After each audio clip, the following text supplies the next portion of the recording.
Having spent about 7 years in the Navy in special operations, I was exposed to blasts on a very constant basis. Other situations that are not best for brain health. My name is Nicolas Mancino. I was in the Navy. I served with SEAL Team 2. When I was out, I was a contractor for the Department of State. I was about 15 feet away from a 200 plus pound car bomb going off. Detonated on a vehicle in front of me in our convoy. I was directly exposed to the open air blast pressure, and everybody in my vehicle was knocked out. I was knocked out for a good 6 to 8 seconds. I had gone through a therapy prior where I was having some issues with insomnia. I lived about 5 years almost without undiagnosed, actually wrong, 5.5 years with an undiagnosed TBI. I had some kind of very odd, aggressive thoughts that after my TBI that weren't a part of my character before, and that was one of the things that I really started to notice.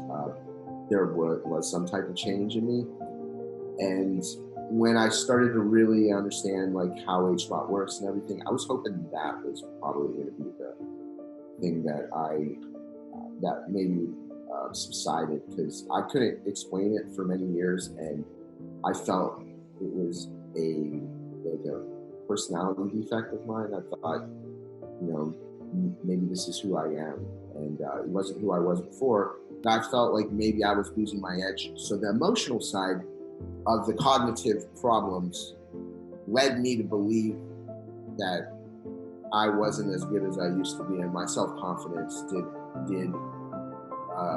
take a hit from it.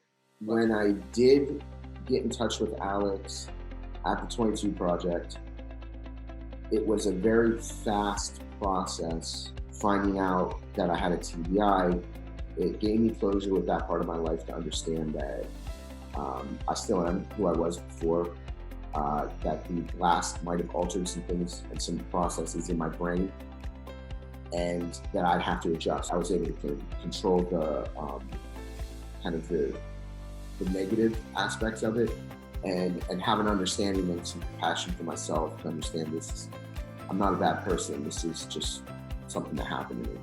I've been able to adapt post-TBI HBOT treatment to a situation where I feel I have a better grasp of who I am emotionally in a holistic way. I feel that that's what's helped me with my mental health the most.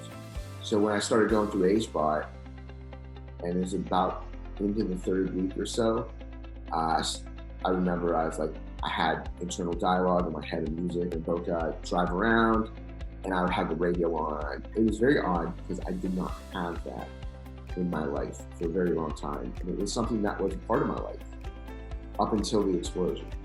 When I noticed it, I was like, this is really great. When I completed HBOT, I felt, and I've noticed that part of who I was had come back. If I had access to HBOT sooner, I personally believe that my life would have been less chaotic. We'll just say less chaotic. How I function day to day is leaps and bounds better than where it was. These are life-saving things. This is life-saving therapy. When you bring somebody back so far, like literally from the edge of death, it's not about money. It's not about money. It's nothing to do. But I'll tell you right now, if you want to donate to the 22 Project, you're going to help people live.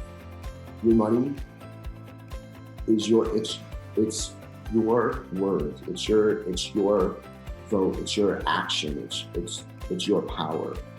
And when you give that to somebody like Alex in the 22 Project, it's going to help people.